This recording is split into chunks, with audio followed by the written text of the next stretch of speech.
বন্ধুরা আবারও তোমার সামনে নতুন রেসিপি লইয়ে চলে আসছি। আজ এই রেসিপি হইল যে সোনার ডাল রেসিপি। ক্যাঙ্গুরিয়া সোনার ডাল রাঁধিলে স্বাদ হইব এভাবে তোমরা নাই দাহাই তোমরা চাইতে তাহ।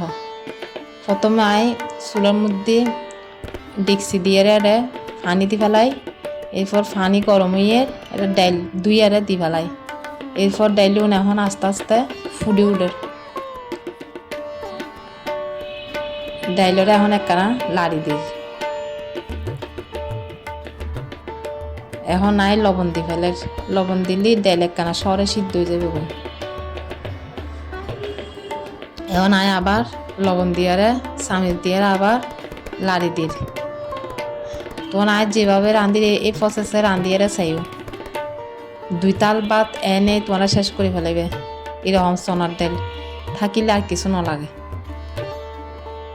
এখন ডাইলুম ফুডের কিছুক্ষণ মধ্যে ডাল ফুটে উঠিব। এখন তেজপাতা দি ফেলাই, আবার লাড়ি দিই।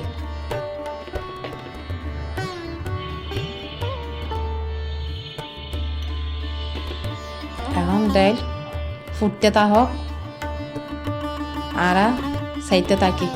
এখন হলুদের গুঁড়া দি ফেলাই 2 চামচের মতন।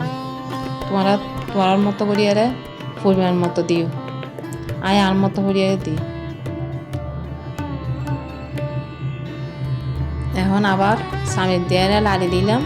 এখন আবার ফুডের ডাইলিও ডাইল যত সিদ্ধ হইব তত খাইতে মজা লাগিব।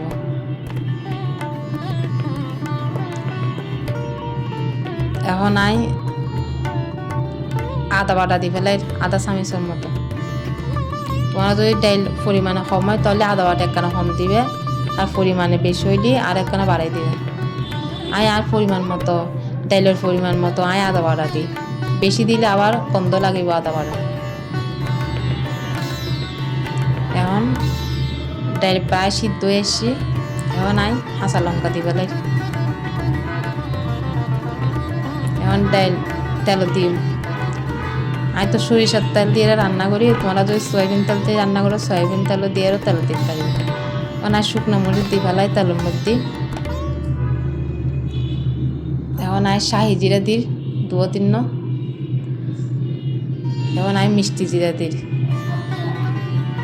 এরপর হাইলা জিরাও দিলাম, কিন্তু এবার তোমার আর দাহাইত না পারি স্কিপ গিয়ে। এখন ডাইলের মধ্যে পাঁচফোড়ন, তেল, তারপর শুকনো মরিচ জিন ভাজিলাম দি ফেলাই। এখন আরও ভালো মতো সিদ্ধ করিব, ডাইলের সঙ্গে মিক্স জঙ্গ করিব। এরপরে স্বাদ আরও বেশি বাড়ে যাব। এখন ডাইলিব আরও কিছুক্ষণ চুলার উঠতে থাকিব। এরপর আর একখানা ঘন হয়ে যাইলে গই। তারপর নারিকেল কুচিয়ে ভাজি রেখেছিলাম। এখন দি ফেলে নারিকেল ভাজাই। সোনার ডালে যদি এভাবে নারিকেল ভাজা যদি দিও এবার যে কি স্বাদ হইব এবার খাইলে তো বুঝতে পারিবে। সোনার ডাইল বুটোর ডাইল রাঁধিলে এভাবে নারিকেল ভাজিয়ে দিই। যদি কলম মধ্যে নারিকেল থাকে তাহলে অবশ্যই নারিকেল ভাজিয়ে দিই।